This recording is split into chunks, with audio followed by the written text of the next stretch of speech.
Brett grabbed his boss's arm, pointing at me with disgust. That's just my wife's father.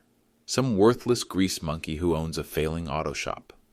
350 wedding guests heard every word.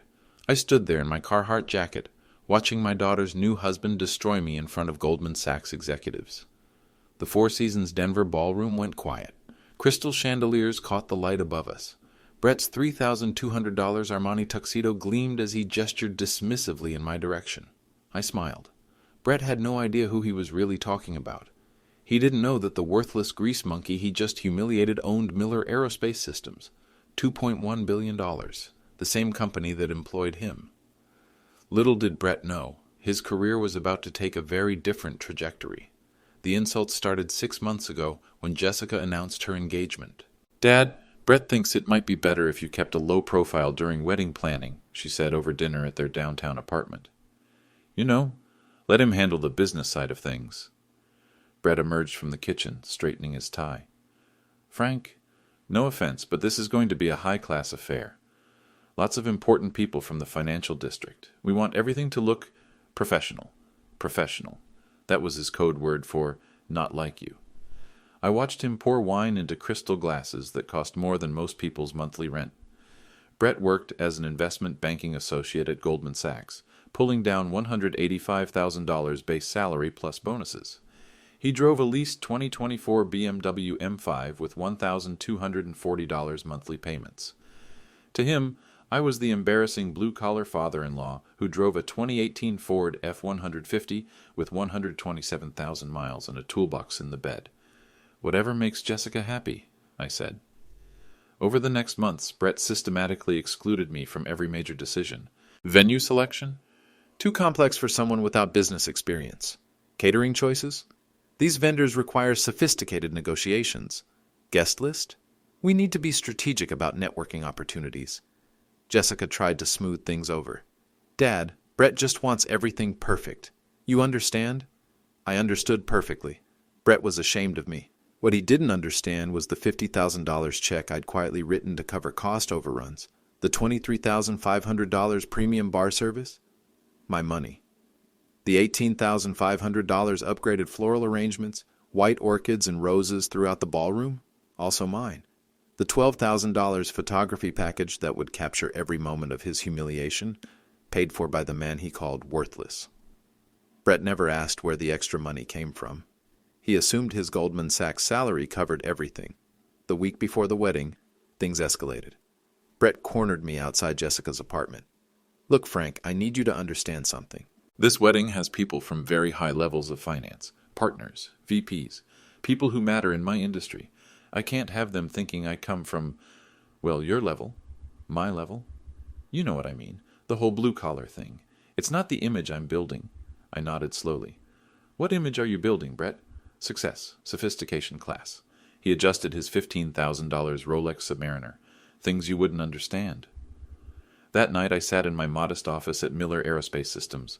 450,000 square feet of manufacturing space, 1,200 employees, government contracts worth hundreds of millions annually. Forbes had written about anonymous billionaires in Denver's aerospace industry. They were describing me. But Brett saw work boots and flannel shirts. He saw calloused hands from my early years building engines in a garage. He couldn't see the empire those hands had created. The morning of the wedding, Brett sent Jessica to talk to me. "Dad, could you maybe tone down the working class thing tonight? Brett's really nervous about making a good impression." "Tone down what exactly?" "You know, the truck, the clothes. Maybe rent something nicer to drive? And perhaps borrow a suit that doesn't look like it came from Sears?" I looked at my daughter. 26 years old, college-educated, raised with every advantage my success could provide. She had no idea that the working-class thing she was asking me to hide had paid for her entire life. "I'll wear what I always wear to important occasions," I said. At the reception, Brett introduced me to various guests with barely concealed embarrassment. "This is Jessica's father. He works with his hands." Always that apologetic tone, like I was a family secret he had to acknowledge. But the moment that changed everything came when Goldman Sachs Senior Vice President David Morrison approached our table. Brett saw his chance to impress. "Mr. Morrison, I'd like you to meet my father-in-law, Frank Miller. He runs a small auto repair business." Morrison extended his hand politely. That's when Brett delivered the killing blow. That's just my wife's father, some worthless grease monkey who owns a failing auto shop. Morrison looked uncomfortable. Other guests turned to stare. Jessica's face went red with embarrassment. Whether for me or her husband, I couldn't tell. Brett kept talking, digging deeper. Some people never learn their place in the social hierarchy, you know? I can't have my career associates thinking I come from that level. 350 people heard him call me worthless in front of my daughter on her wedding day. I smiled and walked away. Brett had no idea what he'd just started. The call came at 11:47 p.m. that same night. "Frank, we need to talk." Brett's voice carried that entitled edge I'd grown to recognize. "There's something you need to understand before things go too far." I was sitting in my home office, still wearing the dress shirt from the wedding. My Carhartt jacket hung on the back of my chair. "What things, Brett?" "Look, I know you're probably upset about tonight, but you need to realize something. I'm about to be promoted to vice president at Goldman Sachs. That comes with a $340,000 salary bump and serious responsibilities. I can't have family members who don't understand how this world works. The world of finance? The world of success, Frank. Real success, not some small-time garage operation that barely breaks even." I leaned back in my chair. Through my window, I could see the lights of downtown Denver. Somewhere out there, Brett was talking to me from his high-rise apartment, completely unaware that I owned more of this city than he could imagine. Tell me about real success, Brett. Money talks, and broke mechanics should listen. That's the reality. I've worked my entire career to build something meaningful, and I can't let anyone drag down what I've accomplished. What have you accomplished? Brett's voice turned condescending. I manage a $126 million portfolio for Goldman Sachs. I close deals worth more money than you'll see in your lifetime. I drive a BMW that costs more than your annual income. That's accomplishment, Frank. That's how you measure a man's worth in the real world. I made notes on a pad beside my phone. $126 million portfolio. Interesting number. Anything else you'd like to tell me about worth, Brett? Yeah, actually. There is. His voice got harder. Jessica needs to understand that she married up. Way up. She's part of something bigger now. Something important. And that means leaving certain elements of her past behind. Elements like her father? Elements like the kind of thinking that says everyone's equal. We're not equal, Frank. Some of us build empires. Others change oil. Some of us wear Armani. Others shop at Walmart. That's not cruel, that's just reality. I kept writing. Armani, Walmart. This conversation was providing excellent material. I see. What else should I understand about reality? Here's the bottom line. I'm going places you can't even imagine. Goldman Sachs is opening doors for me that don't exist in your world. Next month, I'm meeting with clients who manage more wealth than your entire neighborhood has ever seen combined. I can't have them wondering why I'm connected to your situation, my situation. 27 years building a company from nothing, and Brett called it my situation. Brett, can I ask you something? Sure. Do you know what Miller Aerospace Systems does? There was a pause. Some kind of manufacturing, right? Why? Just curious. You seem to know a lot about business. Thought you might be familiar with major defense contractors in the Denver area. Frank, I don't have time to discuss every little local business. I operate at a much higher level than that. A much higher level. I wrote that down too. Of course. One more question. Do you know who Goldman Sachs' biggest client is in the aerospace sector? Another pause. Longer this time. That's not really information I'd share with... that's confidential client data. Naturally. I was just wondering if you'd heard of any major contracts recently. Big numbers, government work, the kind of deals that might affect a $126 million portfolio. Frank, what's this about? Why are you asking these questions? Just trying to understand your world better, Brett. This realm of real success you described. It sounds fascinating. Look, I don't think you'd understand the complexities involved. These are sophisticated financial instruments, international markets, strategic partnerships with Fortune 500 companies. It's not the kind of thing someone from your background could grasp. Someone from my background. I underlined that phrase twice. You're probably right. Tell me, what happens if one of these Fortune 500 partnerships suddenly disappeared? Hypothetically speaking. That doesn't happen, Frank. These relationships are rock solid, built on trust, performance, mutual benefit. You don't just lose clients at this level. But if it did happen, if a major client pulled out, that would be catastrophic. Careers would end. People would be terminated immediately. But like I said, that doesn't happen in the real world. The real world. I made a note of that too. Brett, I want you to know something. What? I heard everything you said tonight, every word, about worthless grease monkeys, about failing businesses, about people not knowing their place. Frank, if you're offended, I'm not offended, Brett. I'm educated. You've taught me exactly who you are. What's that supposed to mean? It means I understand your world now, the world where respect is purchased instead of earned, where someone's worth gets measured by their address instead of their character, where family members become embarrassments that need to be hidden. I never said, you said everything, Brett, loud and clear, in front of 350 people. The line went quiet. Frank, if you're thinking about causing problems. Brett, I wouldn't dream of causing problems. I'm just a worthless grease monkey, remember? What problems could I possibly cause for someone operating at your level? I hung up.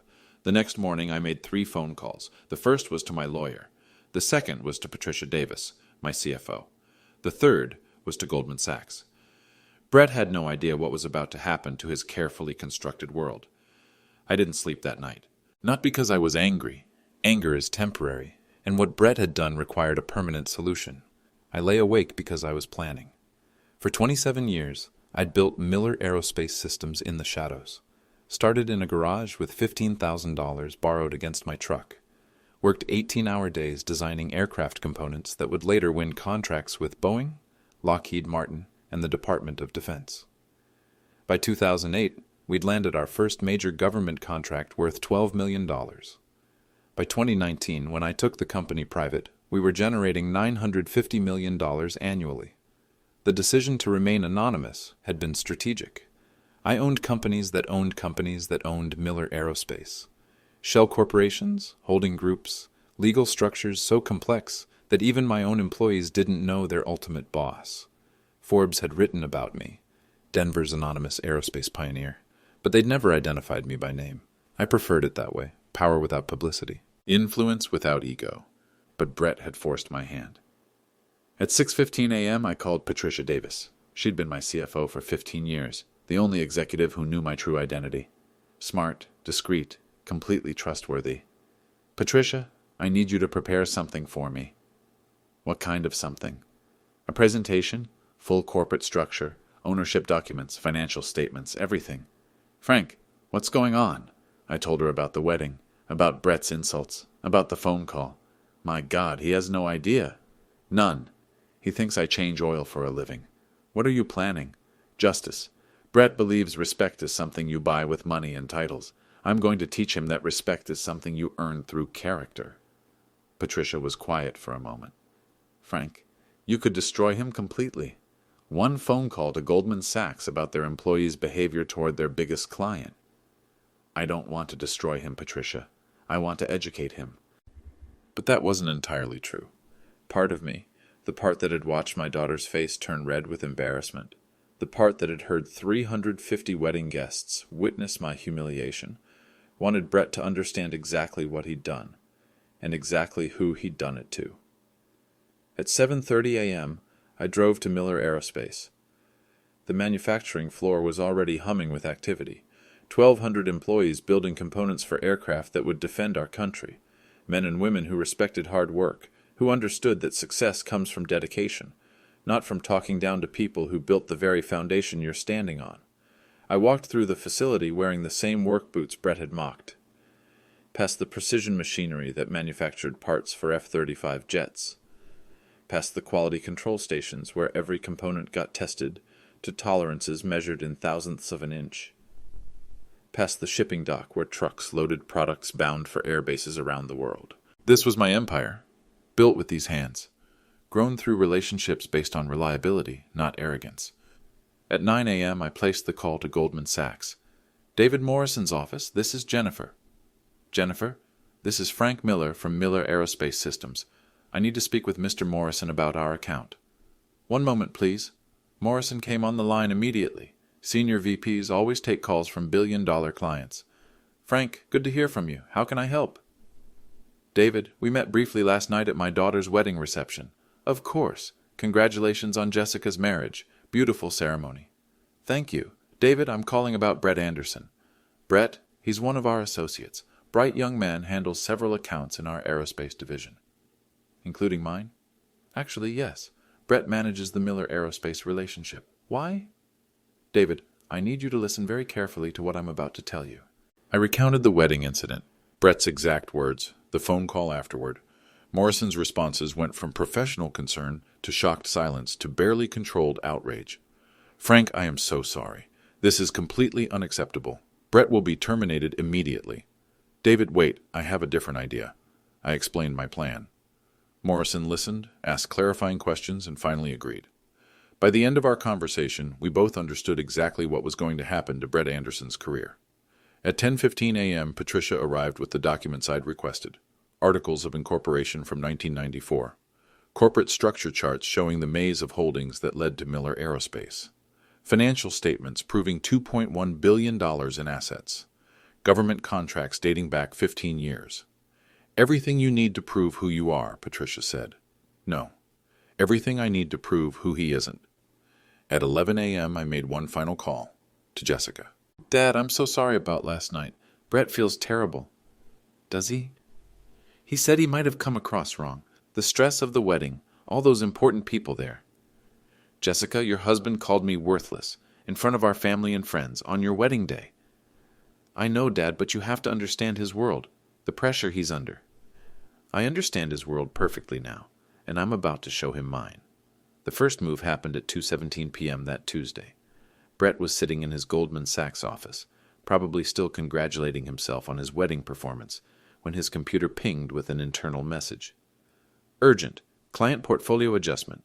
Immediate action required. I knew this because Patricia had positioned herself perfectly. As CFO of Miller Aerospace, she had legitimate business with Goldman Sachs. She was in their conference room 3 floors down from Brett's office when the notification went out. Brett's portfolio had just lost its biggest account.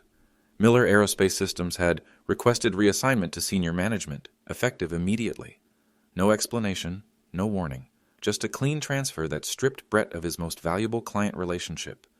$950 million in annual business. Gone. Patricia texted me. He's on the phone. Sounds panicked. 20 minutes later, Brett called me. Frank, something weird happened at work today. One of our major aerospace clients requested a different account manager. It's probably nothing, but did you maybe mention our conversation to anyone? Why would I do that, Brett? I don't know. It's just strange timing. Strange how? The client specifically asked that I be removed from their account. Immediately. No transition period. No explanation. In 15 years at Goldman Sachs, I've never seen anything like it. I was sitting in my home office, reviewing the corporate documents Patricia had prepared. That does sound unusual. What was the client's name? I can't really discuss specifics, but it's a major defense contractor. One of our biggest relationships.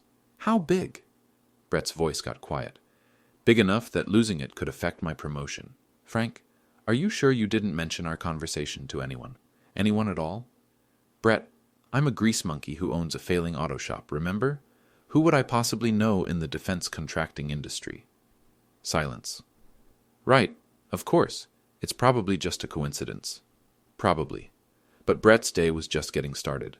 At 3:45 p.m., his second largest client, a private equity firm that invested heavily in aerospace, also requested reassignment. Different reason this time. Account manager lacks appropriate industry knowledge. By 4:30 p.m., a third client had filed a formal complaint about unprofessional conduct from Brett Anderson. They didn't specify details, just noted concerning behavior that reflects poorly on Goldman Sachs' commitment to client service. Patricia fed me updates throughout the afternoon. Brett was running between offices, trying to understand what was happening. His supervisor, James Wilson, had called him in for an emergency meeting. Mr. Anderson, we've received multiple requests to remove you from major accounts. This is highly unusual. Is there something you need to tell me about your client relationships? No, sir. Everything has been professional. I don't understand what's happening. 3 clients in one day, Brett. 3 of your biggest accounts. They can't all be wrong. What Brett didn't know was that all 3 clients were subsidiaries of holding companies that traced back to Miller Aerospace. I'd spent 15 years building a network of strategic partnerships and investments. When Frank Miller expressed concerns about service quality, people listened. At 5:15 p.m., Brett called me again. "Frank, I need to ask you something directly. Do you know anyone in the aerospace industry?" "Why would you ask that?" "Because something is happening to my career, and the timing is too perfect to be coincidental. 3 major clients dropped me today, all aerospace related, all citing concerns about my professionalism." "Brett, you told me you operate at a much higher level than I could understand. How would a worthless grease monkey affect your sophisticated financial instruments?" "Frank, you said these relationships were rock solid, built on trust and performance. You said this kind of thing doesn't happen in the real world. Something is wrong here." "What's wrong, Brett, is that you made assumptions. You assumed that someone who drives a Ford pickup and wears work boots couldn't possibly understand your world. You assumed that calling someone worthless wouldn't have consequences." "Are you threatening me?" "Brett, I'm educating you. You wanted to teach me about the social hierarchy, remember? About how some people build empires while others change oil? About how money talks and broke mechanics should listen? Frank, if you're behind this..." "Behind what?" "I thought these relationships were unbreakable. I thought careers don't just end at your level. Are you telling me that a failing auto shop owner somehow caused problems for Goldman Sachs?" Brett's breathing got heavy. "What do you want?" "I want you to understand something, Brett. You think respect comes from titles and bank accounts. You think someone's worth gets measured by their zip code in their watch. But here's what you missed. Real power doesn't announce itself. Real success doesn't need validation. Real respect gets earned through character, not purchased through arrogance. Frank, please, if you can fix this." "Fix what? You said I wouldn't understand the complexities of your world." "You said I couldn't grasp sophisticated financial instruments. How could someone from my background possibly fix problems at your level?" "I was wrong, okay? I was wrong about things." "What things specifically?" Silence. "Brett, I was wrong about you." "What about me?" "I was wrong to say what I said. At the wedding. On the phone." "What did you say, Brett? Say it exactly. Frank, please, say it." "I called you a worthless grease monkey. I said you owned a failing business. I said you didn't know your place. And I was wrong." "You were wrong about what, specifically?" "I was wrong about who you are. Who am I, Brett?" The line went quiet for almost 30 seconds. "I don't know," he finally whispered. "That," I said, "is the first intelligent thing you've said since I met you." I hung up. By 6 p.m., Brett had lost $126 million in client relationships. His promotion was officially under review. His supervisor had scheduled a formal performance evaluation for the following week, and this was just day 1. Patricia texted me at 6:30.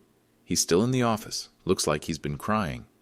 I felt no satisfaction, no joy, just the quiet certainty that actions have consequences. Brett wanted to understand the social hierarchy. He was about to get a masterclass. Brett showed up at my house Thursday evening. I was in my garage actually working on a truck engine, the 1967 Ford F-100 I'd been restoring for Jessica. The irony wasn't lost on me. Here was the grease monkey Brett had mocked, doing exactly what he'd accused me of doing. "Frank, we need to talk." I didn't look up from the carburetor I was rebuilding. "About what?" "About what's happening to my career." "What's happening to your career?" Brett stepped into the garage, his expensive shoes clicking on the concrete floor. He was still wearing his Goldman Sachs uniform, $2,000 suit, silk tie, Italian leather briefcase, everything designed to project success and authority. "You know what's happening." I set down my wrench and faced him. "Tell me." 7 clients have dropped me this week. 7. My entire portfolio is being redistributed to other associates. My promotion has been indefinitely postponed. Human Resources wants to meet with me Monday morning about recent performance concerns. That sounds serious. Frank, stop playing games. I know you're behind this. How could I be behind anything? I'm just a worthless grease monkey, remember? Brett's face flushed red. You're not what you pretended to be. I never pretended anything, Brett. You made assumptions. What are you? Really? I picked up a socket wrench, testing its weight in my hand, the same hands Brett had dismissed as worthless. I'm exactly what I've always been. A man who started with nothing and built something through work, a father who loves his daughter, a person who believes respect is earned, not inherited. That's not an answer. It's the only answer that matters. Brett looked around the garage. Tools hung neatly on pegboards. Parts were organized in labeled bins. Everything clean, organized, purposeful. This doesn't make sense. None of this makes sense. What doesn't make sense? How does someone like you affect clients at Goldman Sachs? How does a mechanic cause problems for aerospace accounts? I smiled. Maybe I know people. What people? People who matter. Frank, please. My career is being destroyed. I don't understand how, but I know you're involved. What do you want? An apology? Money? What? I want you to understand something, Brett. What? You spent 6 months treating me like I was beneath you. You excluded me from my own daughter's wedding planning. You called me worthless in front of 350 people. You told me I didn't know my place in the social hierarchy. I was wrong. You weren't wrong about your facts, Brett. You were wrong about mine. What do you mean? I opened my tool chest and pulled out a folder. The same corporate documents Patricia had prepared. You want to know who I am? Yes. I handed him the folder. Look. Brett opened it. His eyes scanned the first page. Articles of Incorporation for Miller Aerospace Systems, dated March 15, 1994. Founder and CEO, Frank Miller. His face went white. This can't be real. Keep reading. He flipped through pages. Financial statements showing $2.1 billion in assets. Government contracts worth hundreds of millions. A Forbes article mentioning Denver's anonymous aerospace pioneer. You own Miller Aerospace. I founded it, built it, grew it into one of the largest defense contractors in Colorado. Brett's hands were shaking. But you're just... Just what? You drive a pickup truck, you wear work clothes, you live in a regular house. And that means what, exactly? People with your money don't live like this. Some do. Some of us remember where we came from. Brett stared at the documents. Goldman Sachs, we manage your account. $950 million annually. I managed your account. Past tense, yes. Frank, I didn't know. That's the point, Brett. You didn't know. But you felt entitled to judge anyway. You felt qualified to determine my worth based on my appearance, my address, my truck. I'm sorry. For what specifically? For everything. For what I said. How I treated you. Brett, do you understand what you've learned here? That you're rich? No. That assumptions are dangerous. That respect isn't optional. That someone's value can't be measured by their watch or their zip code. Brett closed the folder. What happens now? That depends on you. What do you mean? You have a choice, Brett. You can learn from this experience and become a better person. Or you can continue being the kind of man who calls his father-in-law worthless on his daughter's wedding day. Frank, if there's anything I can do to fix this, there is. What? Become someone my daughter deserves. I turned back to the engine. You can see yourself out. By Friday morning, Brett's professional reputation was in freefall. It started with a LinkedIn post from someone at Morrison Industries. No relation to David Morrison at Goldman Sachs, just an unfortunate coincidence for Brett. The post was subtle, professional, devastating. Reminder, character matters in business relationships. Had an interesting experience this week with a financial services professional who made assumptions about a client's background. Sometimes the quiet ones control more than you think. #professionalism, #respect, #aerospace. The post got 47 comments in the first hour, people sharing their own stories about arrogant financial advisors, others speculating about which firm was involved. Someone mentioned Goldman Sachs specifically. Patricia monitored the social media fallout from her office. Frank, this is spreading fast. #Goldman Sachs is trending in Denver business circles. I was reviewing quarterly reports when she called. What are people saying? Mostly support for anonymous aerospace executives who've been disrespected by their financial advisors. Someone started a thread about investment bankers who look down on manufacturing executives. Any mention of Brett specifically? Not by name, but people are connecting dots. 3 different posts mention young associates who think they're better than their clients.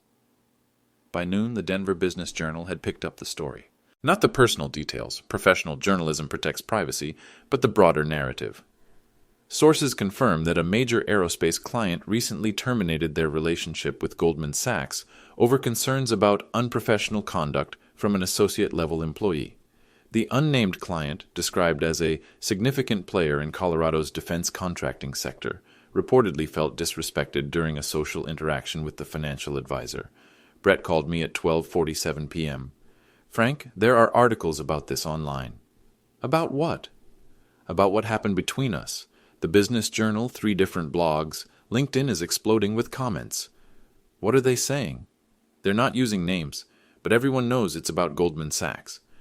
People are calling it an example of financial advisor arrogance and class discrimination in professional services. I had pulled up the articles on my computer.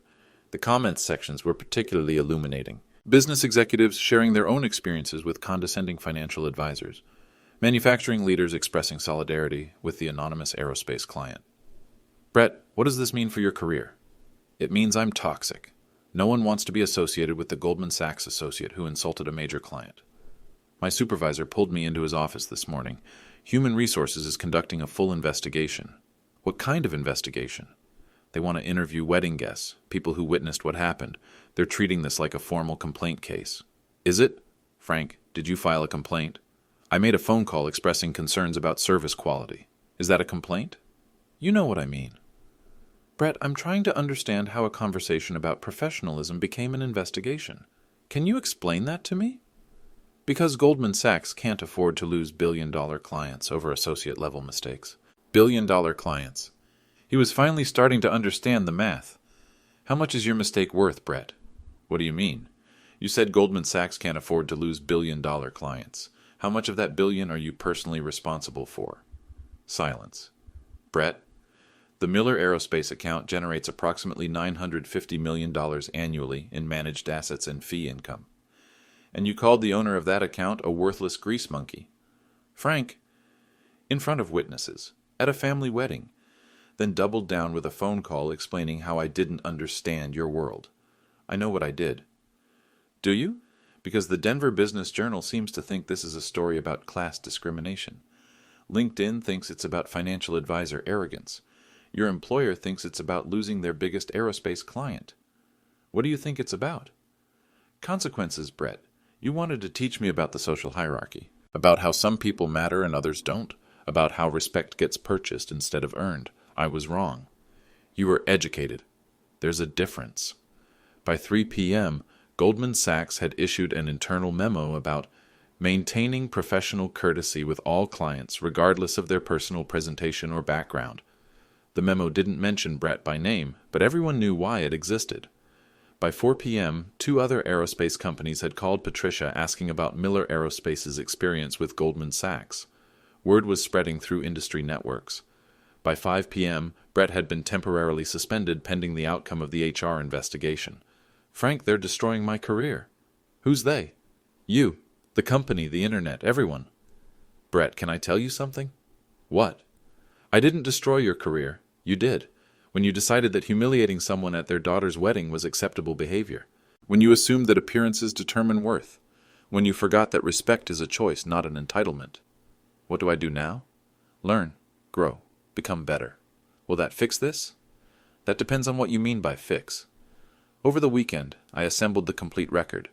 Patricia arrived at my house Saturday morning with 3 boxes of documents. Financial records, corporate filings, government contracts, Forbes articles, everything needed to prove my identity beyond any doubt. Frank, are you sure about this?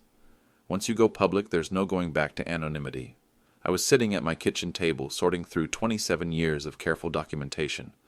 Brett made this public when he humiliated me in front of 350 people. But you could handle this privately. A quiet settlement, non-disclosure agreements, financial compensation for the disrespect. Patricia, what lesson would that teach? That rich people can buy their way out of being insulted? That dignity has a price tag? She set down the 3rd box. So what's the end game? Truth. On the record. In front of witnesses. The first piece of evidence was simple. My original business license from 1994. Frank Miller, sole proprietor, Miller Auto Repair. 3 employees, 2,400 square feet, $127,000 in first-year revenue. The second piece showed evolution. Incorporation papers for Miller Engineering Solutions, 1998. 15 employees, government contract potential, $1.2 million in annual revenue. The third piece revealed transformation. Miller Aerospace Systems, 2003. Defense contracting. 78 employees, $12 million in contracts with Boeing and Lockheed Martin. Each document told the story Brett had never bothered to learn. A man who started in a garage and built an empire through competence, not connections, who earned respect through performance, not publicity. Patricia had also compiled the wedding evidence. Professional photographs showing Brett's gesture as he pointed at me dismissively. Audio recordings from 3 different sources, guests who had captured the moment on their phones. Video footage from the wedding videographer showing Brett's face as he delivered his worthless grease monkey assessment. The videographer didn't want to release this footage initially, Patricia said. Professional ethics about protecting client privacy, but when I explained the legal implications, he provided everything. I reviewed the audio files. Brett's voice clear and unmistakable. That's just my wife's father, some worthless grease monkey who owns a failing auto shop. The phone conversation from that night was also documented. Colorado is a one-party consent state for recording conversations. Every word of Brett's condescending lecture about real success and social hierarchy was preserved. Money talks and broke mechanics should listen. Some of us build empires, others change oil. I can't have my career associates thinking I come from your level. Each quote demonstrated Brett's mindset perfectly. His assumption that wealth determines worth. His belief that respect could be conditional based on appearance or occupation. Sunday afternoon, I called David Morrison at Goldman Sachs. David, I want to arrange a meeting. Your entire senior management team, plus Brett Anderson. Frank, I'm not sure that's necessary. We've already addressed the situation internally. Have you? Because from what I understand, Brett is suspended pending an investigation. That suggests the situation isn't resolved. What are you proposing? A presentation. Monday morning, 10 a.m., your main conference room. I'll explain exactly who I am, what happened at my daughter's wedding, and what it means for our business relationship going forward. Will this be adversarial? David, I'm not interested in destroying anyone. I'm interested in education. Brett believes success gives him permission to humiliate people. I want to correct that misunderstanding. Will Brett be terminated? That's your decision. I'm simply providing information so you can make an informed choice. Monday morning arrived with clear skies and perfect visibility. I dressed carefully. Dark blue suit, white shirt, conservative tie. The same outfit I wore to board meetings and government contract negotiations. Professional, authoritative, completely different from the Carhartt-wearing father-in-law Brett remembered. I drove my truck to Goldman Sachs. Let them see the 2018 Ford F-150 with toolbox and work boots in the cab. Let them understand that a person's vehicle doesn't determine their value. Patricia met me in the parking garage. Everything ready? 27 years of documentation, audio recordings, video evidence, financial statements proving net worth and company ownership. What about Jessica? She'll be there. Frank, are you sure? This could damage her marriage. Patricia, Brett damaged their marriage when he called her father worthless in front of 350 people. I'm just providing context. We took the elevator to the 47th floor. Through floor-to-ceiling windows, I could see downtown Denver spread below us, the city where I'd built my empire, the community where Brett thought I didn't belong. At 9:55 a.m., I walked into Goldman Sachs's main conference room, 30 seats around a mahogany table, wall-mounted displays ready for my presentation, senior management in expensive suits, checking phones and tablets. Brett sat at the far end, looking like a man facing execution. Jessica sat beside him, confused about why she'd been invited to a business meeting. David Morrison stood as I entered. Frank, thank you for coming. I set my presentation materials on the table. Thank you for the opportunity to clarify some misconceptions. It was time for Brett Anderson to learn who he'd really been talking to. Ladies and gentlemen, thank you for attending this morning's presentation. I stood at the head of Goldman Sachs's main conference room, facing 23 senior executives, 3 board members, Brett Anderson, and my daughter Jessica. Through the windows behind me, downtown Denver stretched toward the mountains, the city where I'd built everything Brett had dismissed as worthless. My name is Frank Miller. Most of you know me as the founder and CEO of Miller Aerospace Systems. Some of you may not realize we've met before. David Morrison sat forward. Frank, perhaps you could provide some context for those who... Of course. I clicked to my first slide. Miller Aerospace Systems Corporate Overview. $2.1 billion in assets, 1,200 employees. Primary contractor for F-35 component manufacturing. Founded 1994. Brett's face had gone completely white. Jessica looked confused, glancing between me and her husband. I requested this meeting to address a situation that occurred at my daughter's wedding reception 8 days ago. Before I continue, I want everyone to understand exactly who was involved in this incident. Click. Next slide. Wedding photo showing Brett, Jessica, and me. Professionally shot, perfectly composed, capturing what should have been a joyful family moment. The gentleman on the left is Brett Anderson, investment banking associate here at Goldman Sachs. The young woman in the center is my daughter, Jessica Miller Anderson. I'm the man on the right, the one Brett introduced to this room's colleagues as just my wife's father, some worthless grease monkey who owns a failing auto shop. Several executives shifted uncomfortably. James Wilson, Brett's supervisor, made notes on his legal pad. I want to share with you exactly what Mr. Anderson said about me in front of 350 wedding guests, including several of your employees and clients. Click. Audio playback. Brett's voice, clear and unmistakable. That's just my wife's father, some worthless grease monkey who owns a failing auto shop. The conference room was completely silent. But that wasn't the end of it. Mr. Anderson called me later that evening to elaborate on his assessment of my worth. Click. Phone conversation transcript on screen. Key quotes highlighted. Money talks and broke mechanics should listen.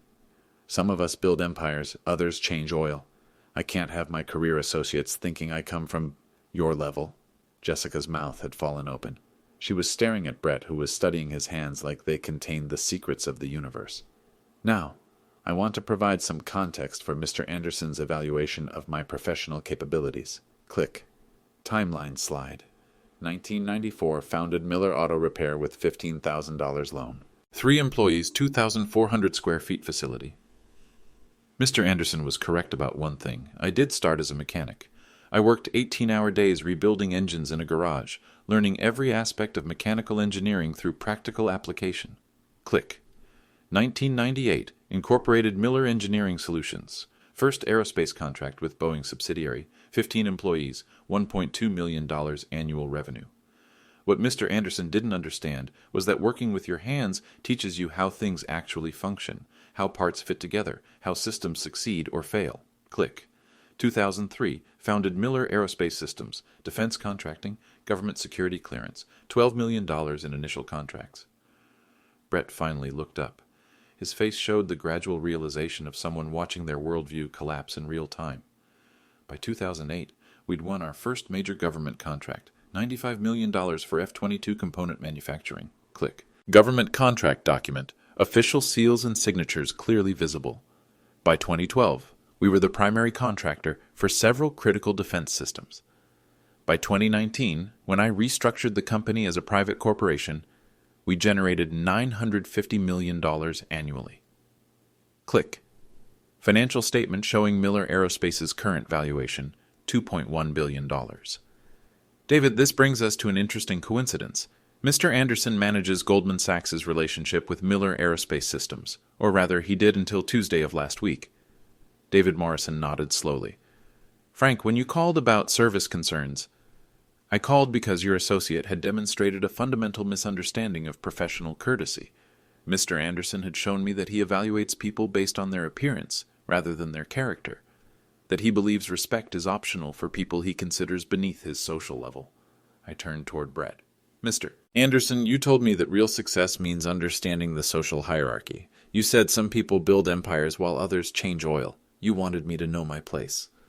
Brett's voice came out as a whisper. Frank, I didn't know. That's exactly right. You didn't know, but you felt qualified to judge anyway. Click.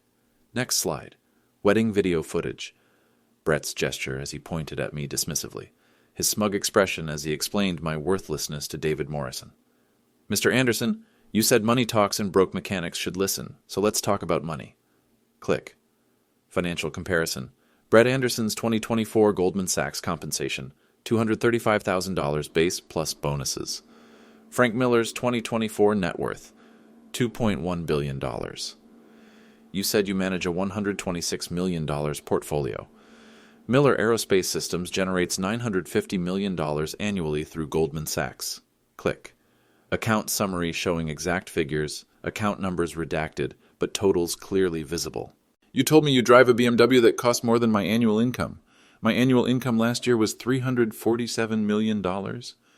Jessica had started crying quietly, not from sadness, from the dawning realization of what her husband had done, what he'd assumed, how completely he'd misunderstood her family. "Mr. Anderson, you said I wouldn't understand the complexities of your world. International markets, strategic partnerships, Fortune 500 relationships. So let me demonstrate my understanding." Click. Network diagram showing Miller Aerospace's business relationships. Boeing, Lockheed Martin, Raytheon, Department of Defense, NASA. These are my strategic partnerships, built over 27 years, based on performance, reliability, and mutual respect. I paused, letting the room absorb the information. "Mr. Anderson, you asked me what people like me could possibly know about the real world of success. Here's my answer. I know that success without character is temporary. I know that respect earned through competence lasts longer than respect demanded through arrogance. I know that someone's worth can't be measured by their address, their vehicle, or their clothing." Brett's supervisor, James Wilson, finally spoke. "Mr. Miller, what outcome are you seeking from this presentation?" "Education, Mr. Wilson. Your associate believes that wealth grants permission to humiliate people, that professional success justifies personal cruelty, that someone's appearance determines their value." I clicked to my final slide. Character assessment. "Mr. Anderson called me worthless because I drive a pickup truck and wear work boots, but I've built a company that employs 1,200 people. I've created products that protect American service members overseas. I've generated billions in economic value while maintaining relationships based on integrity rather than intimidation." I looked directly at Brett. "You called me worthless because you couldn't see past my appearance to my accomplishments. You assumed that someone in Carhartt jackets couldn't understand your world of sophisticated finance." "Frank, please." "But here's what you missed, Brett. I don't need to prove my worth to anyone. My work speaks for itself.